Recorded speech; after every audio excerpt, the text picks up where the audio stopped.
तो आज हम करेंगे miscellaneous examples 24। If A and B are symmetric matrices of the same order, ठीक है, then show that A B is symmetric if and only if A and B commute, that is A B equals to B A. इसका मतलब ये है कि अगर A B equals to B A है तभी हम बोल सकते हैं कि ए बी इज सिमेट्रिक, ठीक है। A B is symmetric if and only if A B equals to B A. तो सबसे पहले क्या दिया है, if A and B are symmetric matrices, मतलब ए एंड बी जो है वो सिमेट्रिक मैट्रिसेस है। तो इसका सोल्यूशन कुछ ऐसा होगा, देखो, since A and B are symmetric matrix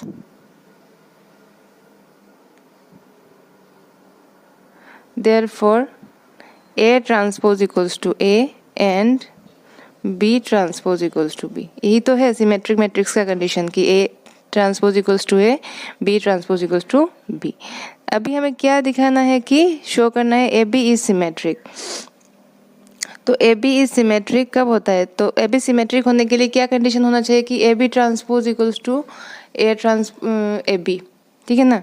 हमें क्या दिखाना है कि ए बी ट्रांसपोज जो है वो इक्वल्स टू ए बी, यही हम लोगों को क्या करना है, शो करना है। नाउ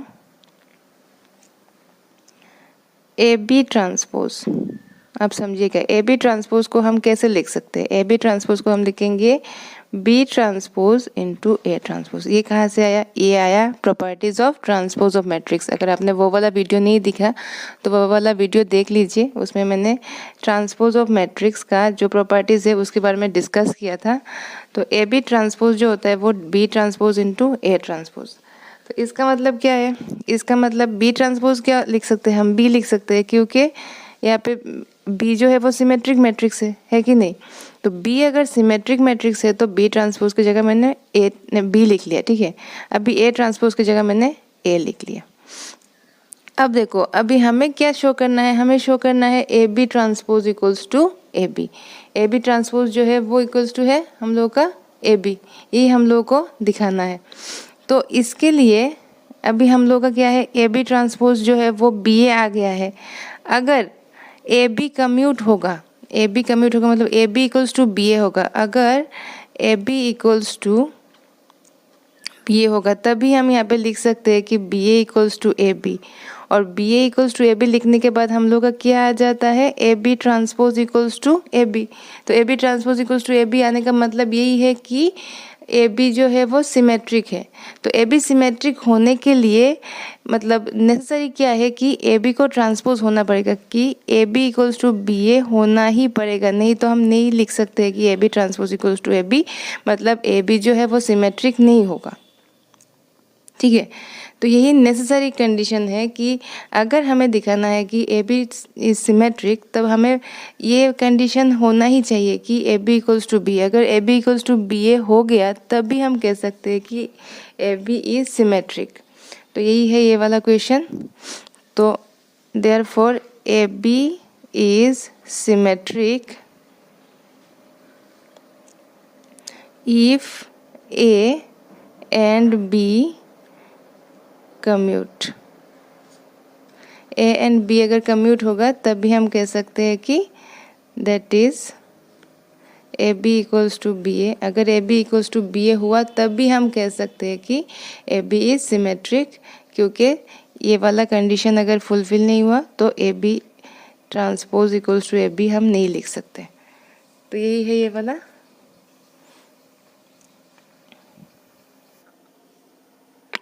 तो अब हम करेंगे क्वेश्चन नंबर 25। दिया है ए दिया है एक मैट्रिक्स 2 - 1 3 4, बी दिया है 5 2 7 4, सी दिया है 2 5 3 8। Find a matrix D such that C D minus A B equals to 0। 0 मतलब यहाँ पे 0 मैट्रिक्स बोल रहा है।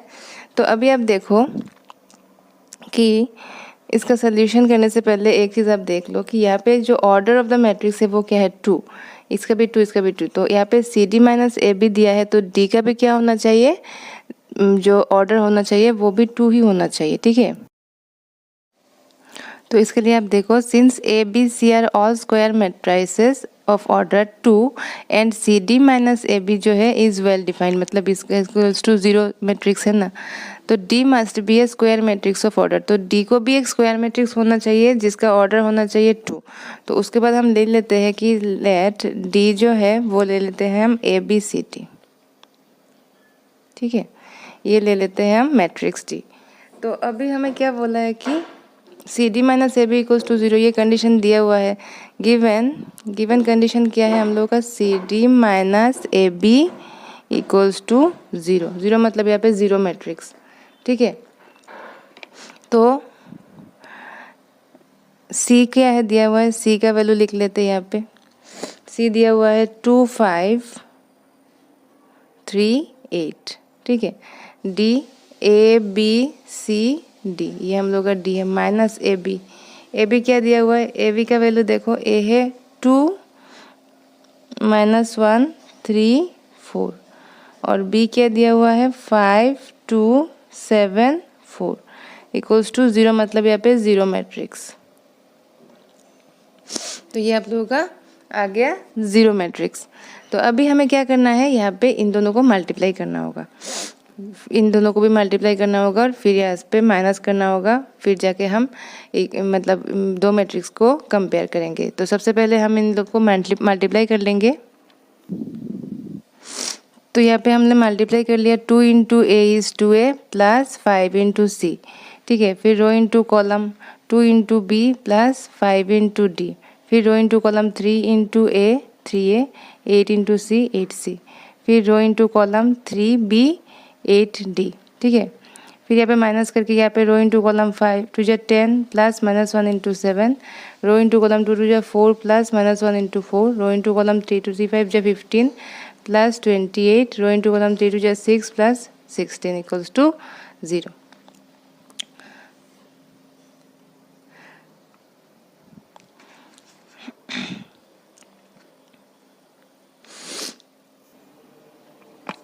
तो अभी देख लो आप, यहाँ पे हम इन दोनों को ऐड कर लेंगे,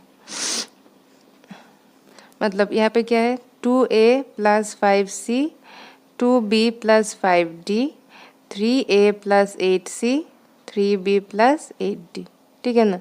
तो यहाँ पे हम 10 minus 7 is 3, 4 minus 4 is 0, 15 plus 28 कितना होता है 43 and this is 22, this is equals to 0 0 0 0, ठीक है ना।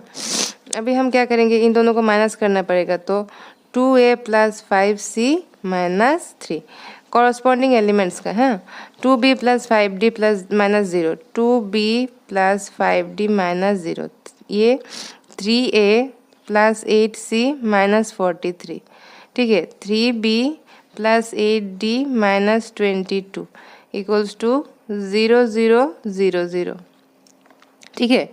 अभी आप देखो, तो अभी हम क्या करेंगे, कंपेयरिंग कॉरस्पॉन्डिंग एलिमेंट्स। जब हम कंपेयर करेंगे ना, कंपेयरिंग कॉरस्पॉन्डिंग एलिमेंट्स, क्योंकि देखो दोनों मैट्रिक्स को हमें इक्वल दिखाया है, ठीक है।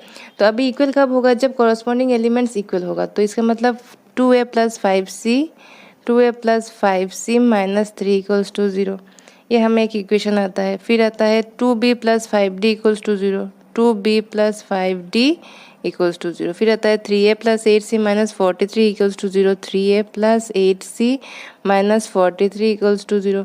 फिर हमें क्या आता है, फिर आता है ये 3b plus 8d minus 22 equals to 0, ये और एक इक्वेशन आ जाता है। तो अभी आप देखो,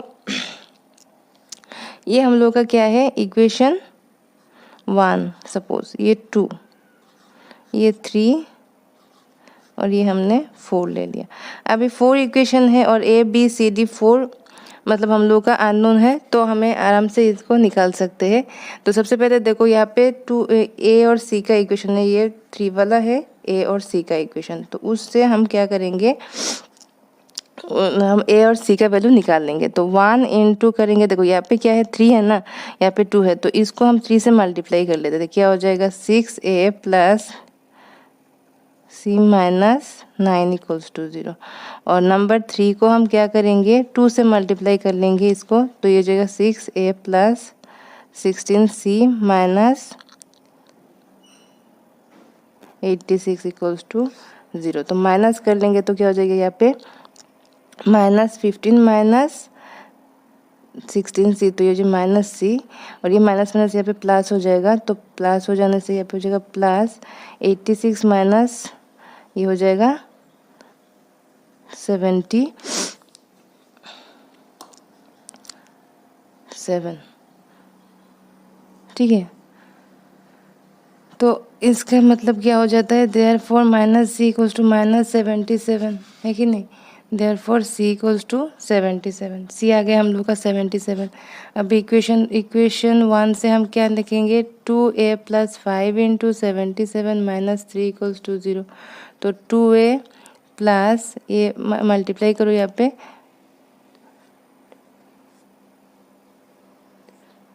385 इक्वल्स टू 3 इधर आ जाता है तो इक्वल्स टू 3 हो जाएगा। 2a इक्वल्स टू 3 माइनस 385, मतलब 2a equals to minus 283। Therefore a equals to क्या हो जाएगा -382 डिवाइडेड बाई 2 कितना आता है -191। तो इसका वैल्यू आ जाता है -191। अभी आप देखो, अभी हम क्या करेंगे नंबर 2 और नंबर 4 से हम b और d का वैल्यू निकालेंगे। तो 2 को मल्टीप्लाई करेंगे हम 3 से, तो क्या हो जाता है 6b plus 15d equals to 0। और 4 को मल्टीप्लाई कर देंगे 2 से, तो क्या हो जाएगा 6b plus 16d minus 44 equals to 0। तो ये जब माइनस हो जाएगा तो ये हो जाएगा -d प्लस 44 इक्वल्स टू 0, मतलब d इक्वल्स टू ये -d equals to -44, therefore d equals to 44। तो d आ गया हम लोग का 44। तो अभी हम किसी भी एक इक्वेशन से, सपोज इक्वेशन जो 2 है ना, उससे हम निकाल लेंगे 2b प्लस 5 इंटू डी, मतलब 5 इंटू 44 इक्वल्स टू 0, मतलब 2b equals to minus this. ठीक है, तो ये हम लोग का माइनस है, तो b इक्वल्स टू क्या हो जाए -220 डिवाइडेड बाई 2, मतलब -110। तो देयरफॉर हमें सब का वैल्यू निकल गया। देयरफॉर हम क्या कह सकते हैं कि जो d वाला मैट्रिक्स है तो वो क्या था a b c d। तो a का वैल्यू कितना निकला -191, b का वैल्यू कितना निकला -110, c का वैल्यू कितना निकला था हमें 77। तो ये 77 और d का वैल्यू क्या निकला था हमें 44। तो ये आ गया हम लोग का d। Thank you so much.